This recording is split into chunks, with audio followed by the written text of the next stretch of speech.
Hello, hello, hello, and welcome to Scoutcast, brought to you by Fantasy Football Scout. As always, you're joined by me, Andy, FPL Mode. I am a faithful, and we are also joined by the other two lovely people that we always have here in Nacho and Hibbo. Now, you might be thinking, what's going on? It's international break, but we are here just to give you a bit of entertainment if you need something to listen to, whether that's on the pod, whether it's live tonight, or whether it's back later on. Nacho, how is it going, my man? Obviously, it was a green arrow week for most of us, but we're not going to talk about that tonight. How are you doing?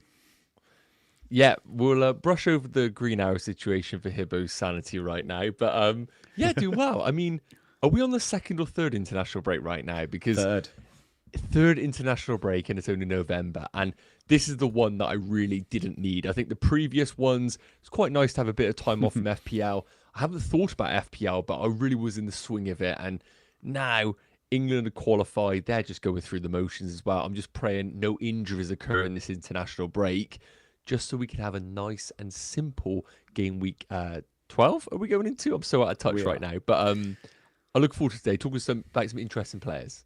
Exactly. And I love the way you're just kind of sat there thinking, just needed a break from all these green arrows. You can't just keep getting green arrows all the time. Needed a bit of a break, calm it down. I like it. Someone that doesn't need a break from green arrows, but we'll go on to that next week. Hibbo, how's it going, my man? I needed a break from the red arrows, which is very welcome. But no, it's obviously an international break special. And I think it'll be kind of like a fun, short type of episode. And we aren't doing teams, and kind of thankfully that we aren't, because the bad run kind of has continued for me. But it's nice to do, I think, something a wee bit lighthearted before you two lads start swinging your big, massive green arrows in my face. So anyway, on a more positive note, Ireland are beating Portugal 2-0 and Ronaldo's been sent off. So I'm in good mood. The weather's terrible. I've got a cup of tea. So all's good in my life, I think. Oh, lovely stuff. And yes, so as Hibbo said there, it's a little bit of a different stream tonight. I will say, by the way, I only really got a green arrow because I did use a chip, and I won't tell you what chip I used until next week. Well, some of you might know that already, but it is going to be a little bit of a different stream tonight. Obviously, it's international break. We don't want to use up all our content before next week, because that's when we want to do all our teams and we want to look at our points and what we're doing moving forward. So what I suggested to these two boys, and they were definitely up for it because they just love fun, is we decided to go for some players that we thought might be fun to own between now and when AFCON starts in game week 16. So players that people might not own that we thought could score lots of points or could be fun to own because they're differentials between now and then. We had to pick 3 players each, and to make things interesting, we did it in a snake draft format. So I think it was me that started. I can't actually remember who started now, but we had round 1 where we all had to pick a player. Then we reversed the order. We picked another 3 players. We reversed the order, picked another 3 players. So we've got 3 players each that we have picked, and we thought it'd be good fun to just have a bit of a chat about them tonight.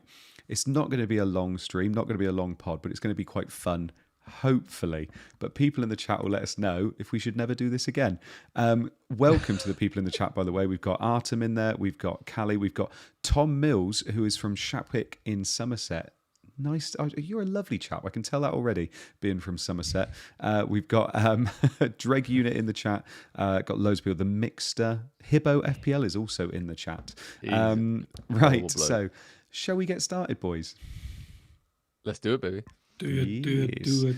So round 1 looked like this. So in round 1, we had to decide which players we wanted to pick that we thought would do well between now and game week 16 that are not owned by everybody. We couldn't pick Erling Haaland because what's the point? Let's try and go with some different picks. And all of these picks are under 5% owned. Oh, no, wait. One of us picked somebody that's 23% owned. But Let's talk about some of these players. So I went first. I went with Phil Foden. So Phil Foden is currently only getting 3.4 points per match, which actually isn't that good considering he is 8 million and he's a midfielder playing for one of the best teams in the league. His XA per 90 is 0.20, XG per 90 0.15. He's not getting the DEFCONs. But when you look at his expected points over the next 6 and the fact he's got Leeds, Fulham and Sunderland in the next 4, and with how many corners he's taken and chances he's creating, he's going to blow up at some point. Now, what I'm hoping is that his blow-up game wasn't against Dortmund in the Champions League, because obviously he scored 2 goals in that game. But from everything else I'm seeing, it's definitely coming. And all of the murmurs that are coming out of City and Pep Guardiola is he is getting back to his best, and they're loving the fact that he is getting back to his best as well. So I'm saying all this is going to get benched in game week 12, but I think there is something there that we need to look at personally. Both of you, just very, very quickly, what do you think about Foden? And then we'll move on to one of yours.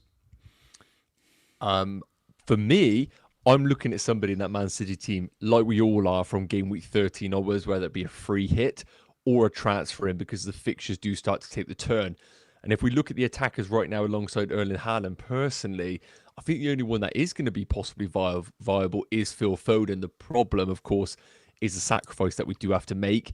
I'm just going to put it out there. With Bournemouth fixtures, I do think they're more sustainable, but I think there might be an opportunity for those who are brave enough to go from Semenyo to Foden in 13, and I don't mind that at all, really, as a chance. It'll be a punt, though. Hibbo? I think with Foden, ultimately, it's about the minutes. And I think if we look at like his recent minutes, they've been very good by his standards, like, 90, 89, 90, 90, 90, 90. Like, it's kind of unfamiliar territory because, like, he obviously at recent points, he's kind of dropped off the scene and dropped out of favour with Pep Guardiola. But I don't hate it by any stretch of the imagination. And I think Leeds at home and Sunderland at home and over that 4-game week run are particularly good. Yeah. I mean, moving on to the second pick, which is going to be Nacho's pick. Nacho, really off-brand for you to go for a Chelsea player. Well, first and foremost, the quota was get somebody who nobody owns. So I feel like a bit of a fool right now, sat between Phil Foden and Van Dijk as a pick. But mate, I'm going to try and make it. Phil Foden 4.5% owned. You're painting me with the same paintbrush as 23% owned Hibbo. No. But we all know Foden's gonna be a pick eventually. I went for really differential. So for me, Estevao 2.5% owned, 6.5 million. I can't sit here right now and say for people to buy him. However, when he does play for Chelsea, he is just the difference maker in terms of when you watch Chelsea play. And the numbers here are fantastic. 0.47 expected goals per 90, 0.48 expected assists per 90. The problem is he doesn't really play many minutes. He's played 26 against Wolves in game week 11, 32 in game week 9. So it's very hard to predict what his minutes are going to be like. But when I look at the upcoming fixtures for Chelsea, Burnley away in game week 12, then they got Barcelona midweek, then they've got Arsenal. I don't think Maresca trusts Estevao in any big game whatsoever. And with Barcelona and Arsenal back-to-back, I think there is a possibility that we see Estevao play decent minutes against Burnley and decent minutes against Leeds, which is only 3 days after the Arsenal game.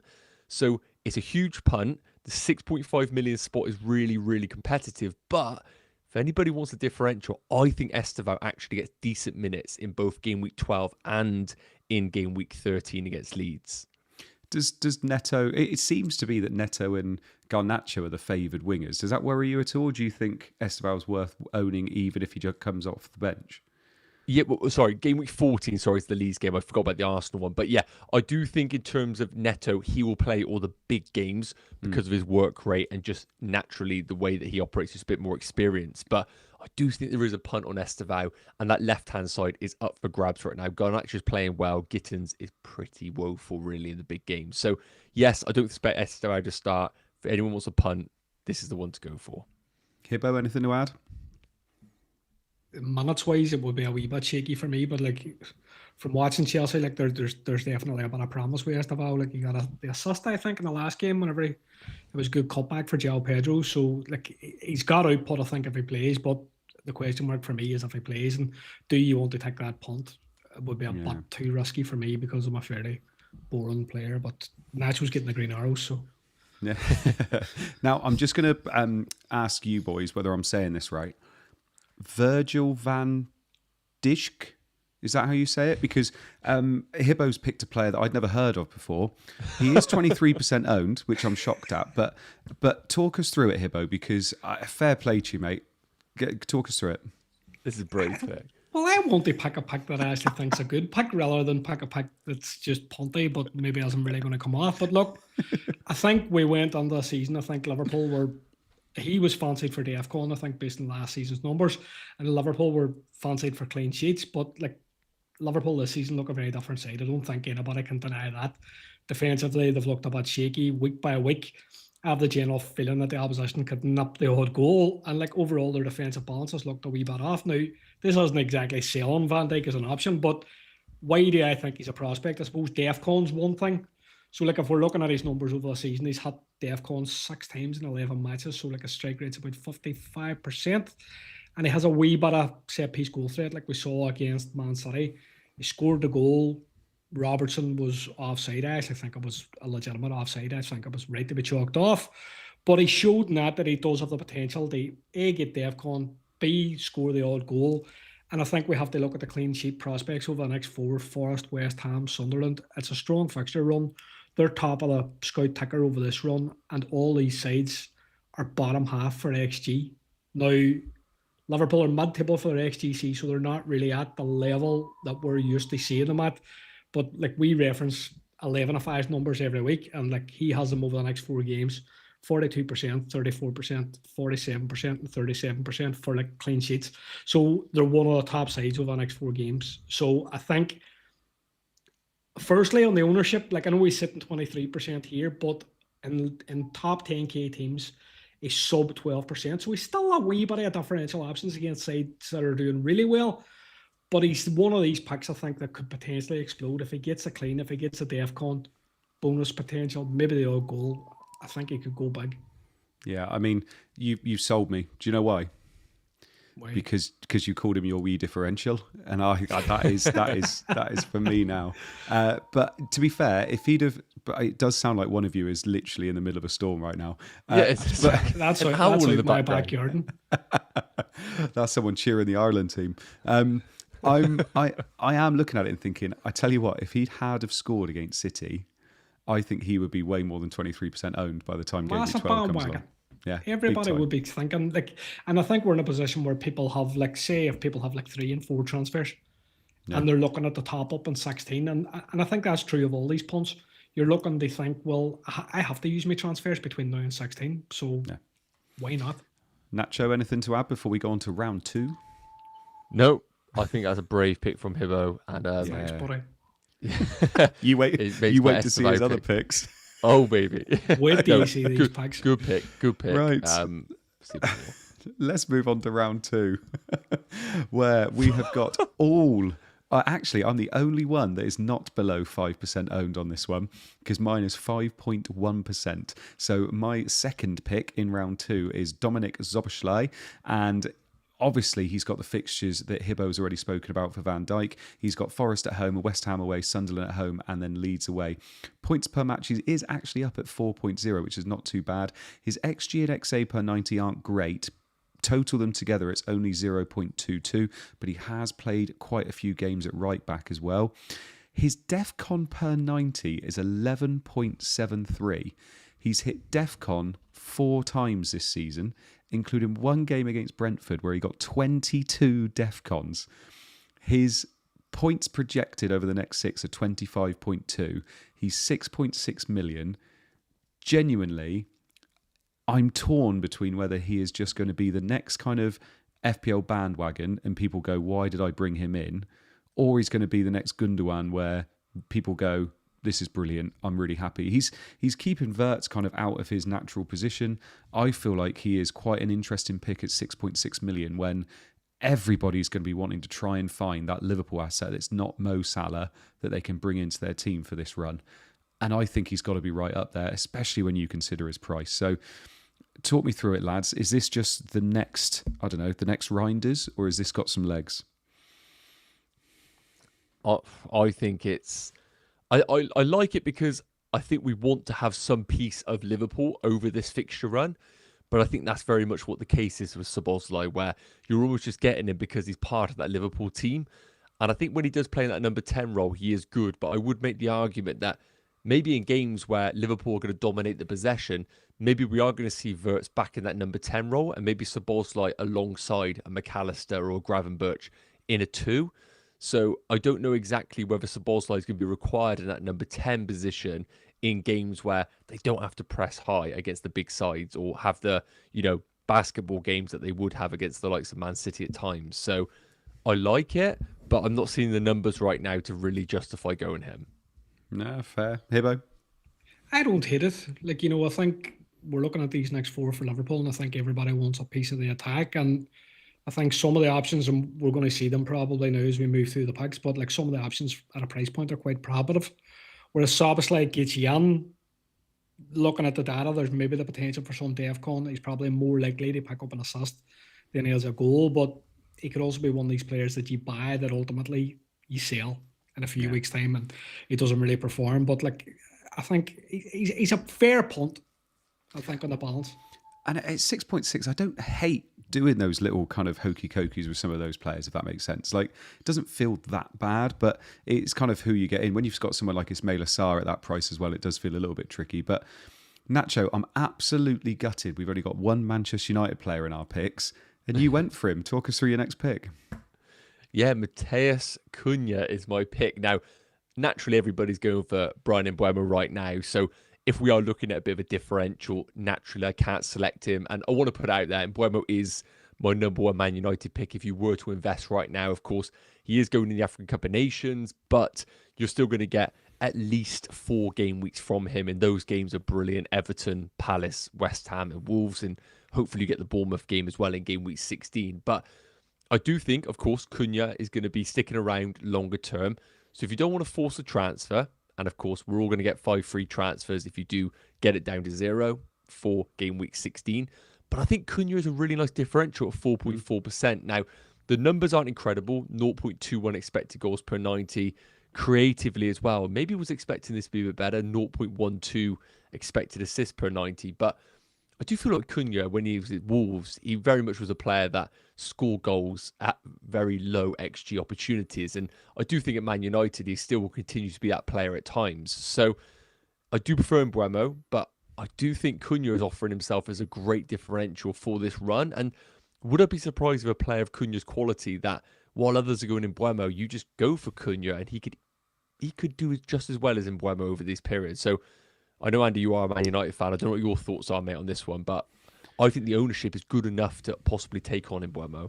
Yeah, I think you're right with what you said before. I don't think there's a comparison between him and Mbeumo in terms of Mbeumo's a goal scorer. He is the one that's being made in this team and in this setup to be the goal scorer. Cunha is the one that progresses the ball up the field, and he does it so incredibly well.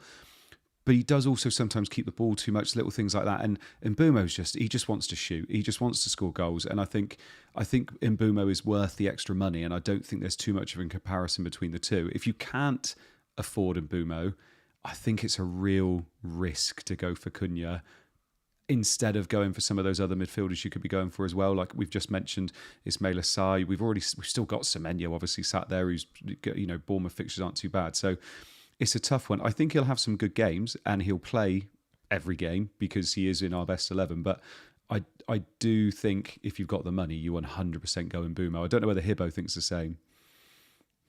I think we talked about this with Arsenal and Declan Rice in particular, like where he ranked in terms of the other options at the club. And I think it's a similar conversation with Cunha. It's like he's probably third best United pick.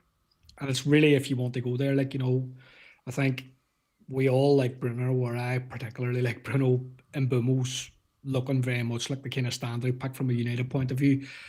But if they're top 2, Cunha's third, and it's whether you want to be shoehorning Cunha in for like 7.9 million. I think Palace away is a tough fixture. I don't really think Everton's the easiest fixture on paper either. West Ham they're looking a wee bit like cannon fodder at the minute, although they've won 2 in the bounce. But Wolves away is decent. It's grand, but punt-wise, I would probably prefer if I was picking, I would pick Szoboszlai over Cunha, I think. Also, I was slightly worried as well with Sesko being out. So Sesko could look like he had a bit of an injury, and we don't have anybody else that can play up front. If we don't play, obviously we've got Xerxes there, but Mount has been favoured and doesn't play up top. So yeah, we'll see what happens there. But it's going to be an interesting one to see how he does. The next pick, another Liverpool pick from Hibbo. I was quite surprised with this pick, Hibbo. Talk us through it. This seems like a bit of a random one, and I'm kind of staying on the Liverpool theme here, but like when Isak made the move, I think everybody had high hopes, like Liverpool fans, not even, I think, FPL fans too. And I think some people at the time thought like he could have been a route on the Liverpool attack as an alternative to Salah. Now, it hasn't really been the case, but I think that's been more down to fitness. So like he doesn't have pre-season really to speak of.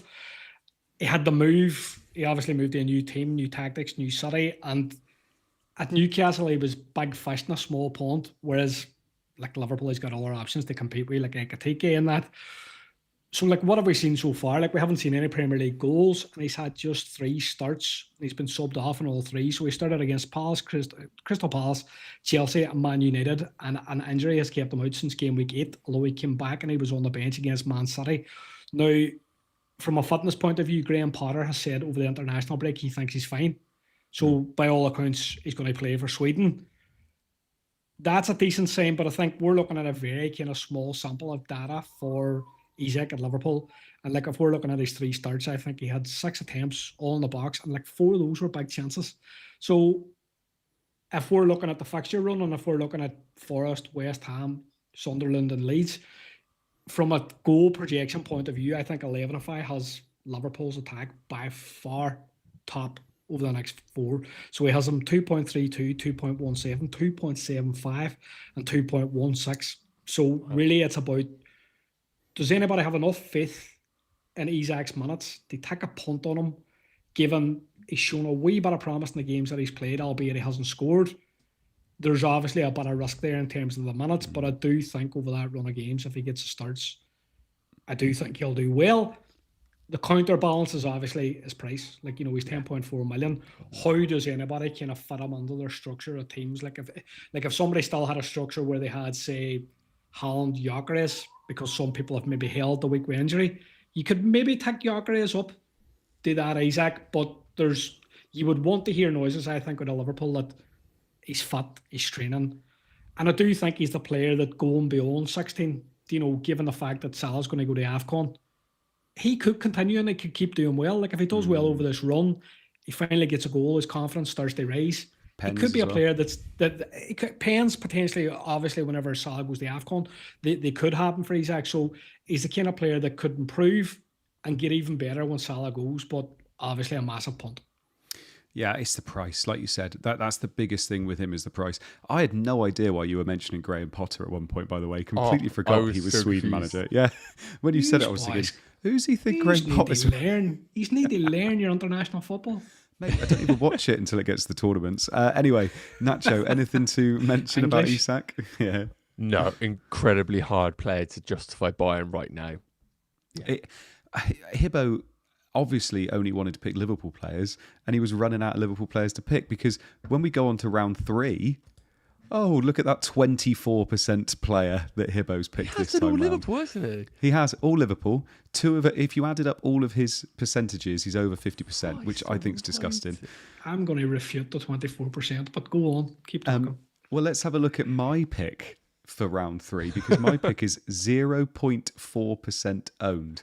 He is a 4.5 million defender playing for Brentford. His fixtures are Brighton, then Burnley at home, Arsenal away and Spurs away, which, don't get me wrong, don't look that good on paper. But how many times this season have we said, doesn't look that good for Brentford? And what happens? Brentford surprise us like they've done all season. Now, if anybody has watched Michael Coyote play in football, oh my goodness, he is an absolute revelation for Brentford. When you look at how many players are being told, oh, you're the signing of the season for Brentford, Kelleher, Henderson, who's actually been very good. But when you look at Coyote, genuinely, I think he's incredible. How Fiorentina sold him to them. He'll be playing Champions League football most likely next year.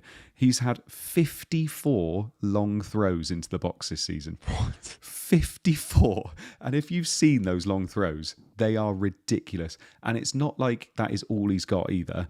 He's already had 2 hauls this season. Whenever they keep a clean sheet, he gets bonus. And he has got assists so far this season from his long throws. So it's not he does the long throw, someone flicks it on. He's got them directly from them sometimes as well. His stats in terms of bonus are brilliant. They just need to keep a clean sheet and he gets them. I genuinely think he is so exciting. And if I was on a wild card this week, I think I'd probably have him in just to keep him on my bench for a bit and then bring him in when the fixtures get a little bit nicer, because I think he's such an exciting player. So, yeah, that's my pick, Coyote. I'm going to go straight to Hibbo because he knows a lot about him. What's your take on him, mate? I know absolutely nothing about him. You mentioned You mentioned Coyote in the WhatsApp chat, and the only thing I could think in my head was Coyote Ugly. But I don't know anything about him as a player. Brentford defence, I'm not really sure. If you're asking me to use a transfer over these next 4 game weeks before the top up in 16, it wouldn't be the direction I would naturally go on myself. But yeah, if you feel it, and like I suppose if you have some kind of rotation where you can bring him in against Burnley and you have a lot of faith that he can produce in that game, then maybe it's okay. The thing I don't like about him is DEFCON. He doesn't get DEFCON because he's a fullback, and he obviously doesn't get that. But genuinely, he's such a good player. Nacho, have you got anything to add before we go on to your last pick? No, I think in a world where we're all buying defensive contribution players, it's quite nice to see someone who is offering something a bit different. So I don't mind it. Would I buy him? No, but I like the pun.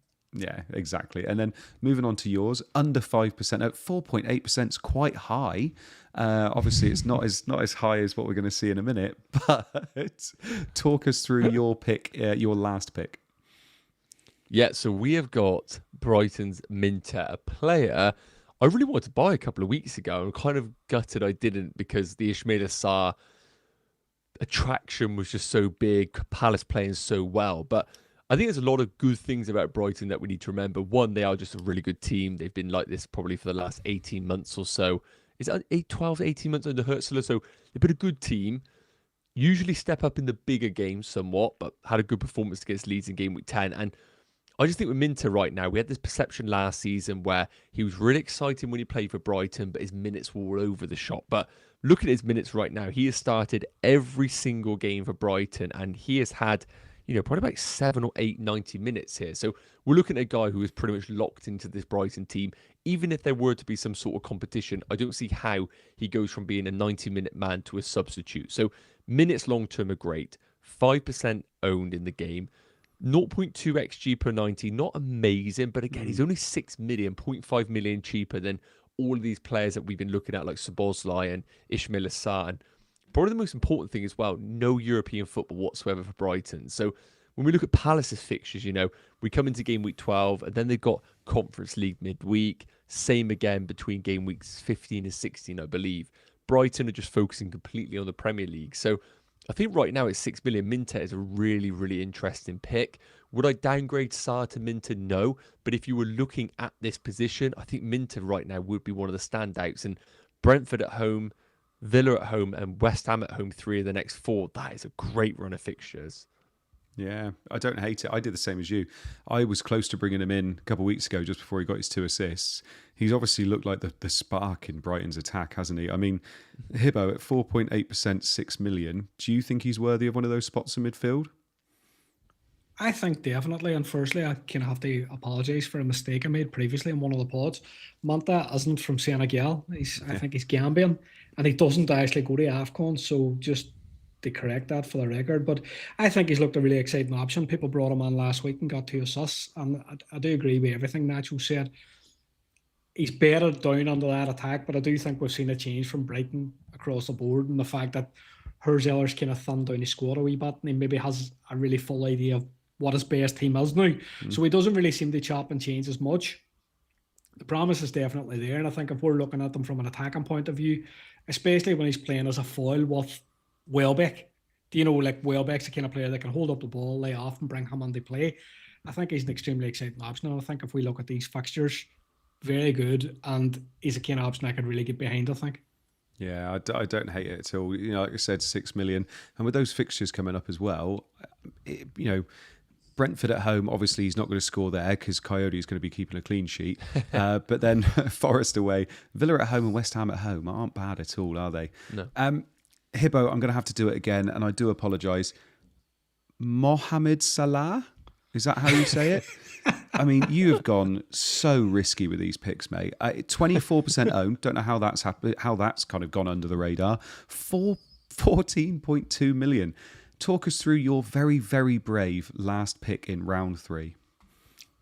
I'll make a correction before you start. So in the top 10k, so if we're going to talk about like the highest ranking teams in the game at the minute, and I suppose the kind of traditional benchmark, Salah's like sub 10%. And he's sub 10% for a reason, because like he obviously didn't perform at the start of the year. We've got budget constraints, and like Haaland's going to be the one that you're going to pick from a premium point of view. But I think it's crazy that ahead of this fixture run, Forest, West Ham, Sunderland and Leeds, that you have to make a case for Salah. Do you know what I mean? Yeah. And that's the kind of weird position that we're in right now.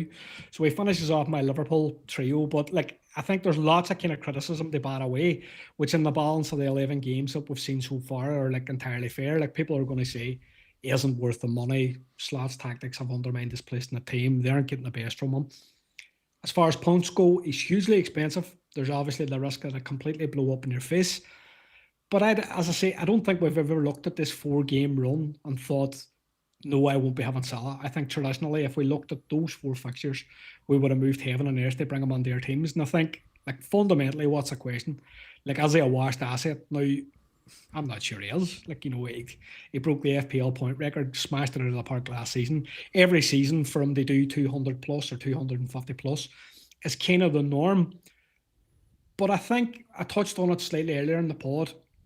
We all have free transfers. Well, I don't have any free transfers, but people that do have free transfers, like people that have like 3, 4, maybe even 5 free transfers, they're in a position now where they have to use those transfers before we get to game week 16. Yeah. And it's like what we've talked about so far this season. This is the position that those people now have to be aggressive and try to milk it for as much as they can to get as much value out of those free transfers. Now, there's a wee opportunity, I think, to use these just before Salah heads off to AFCON, which is expected from game week 16.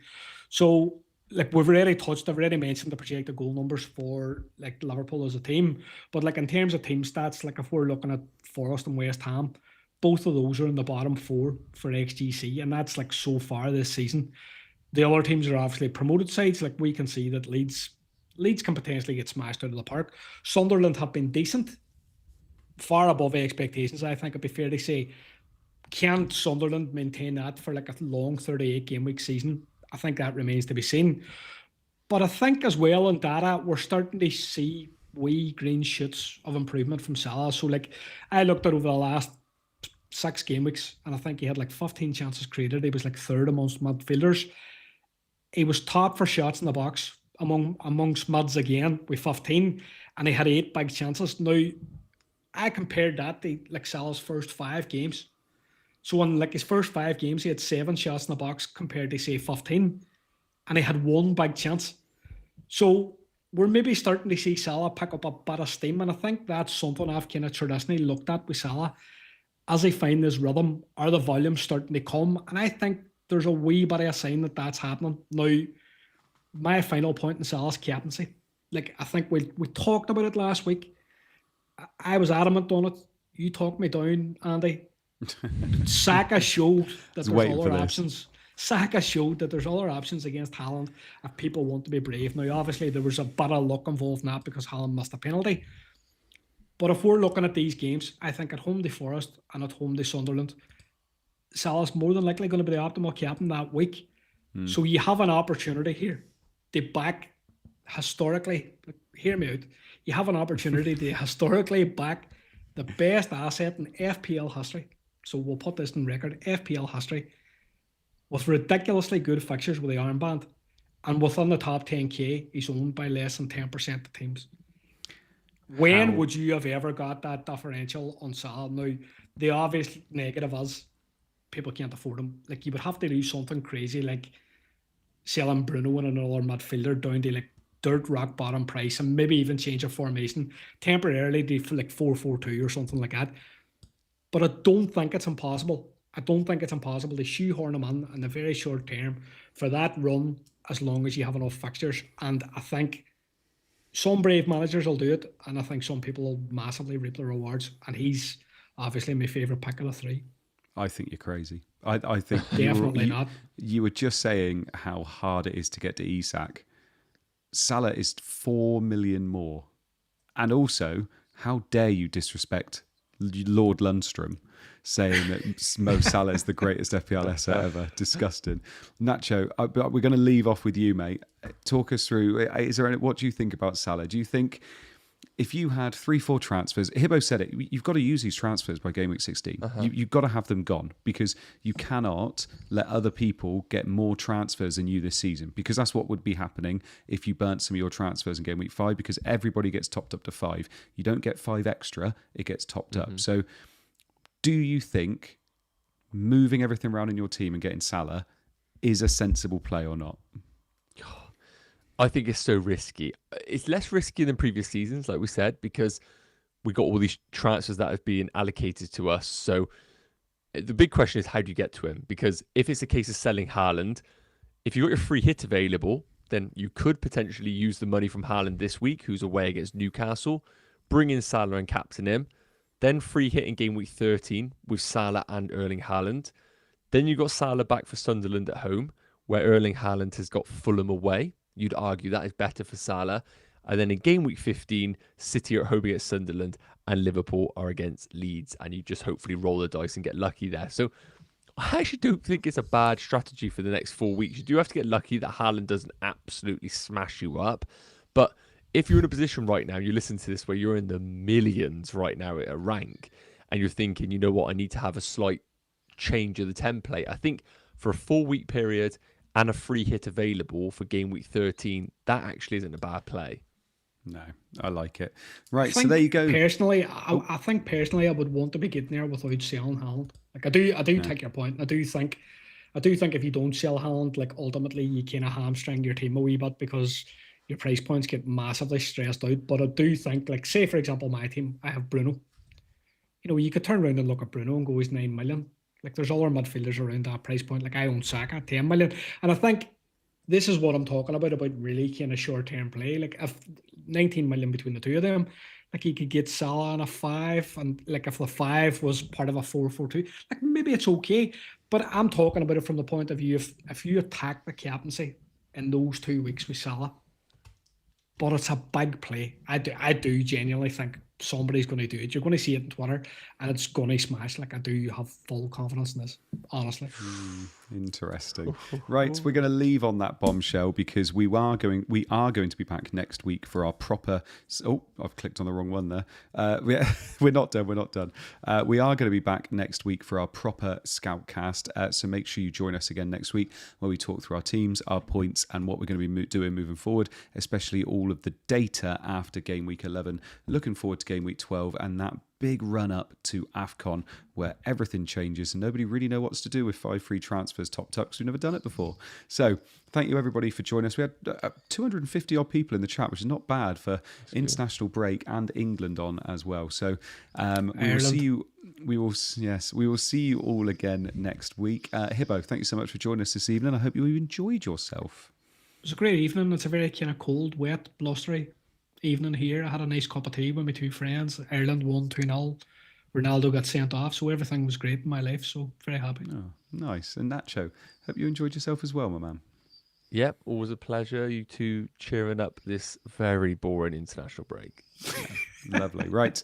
Thank you so much for everybody that's been listening. We will see you all again next week. Thank you so much for joining us. Bye-bye.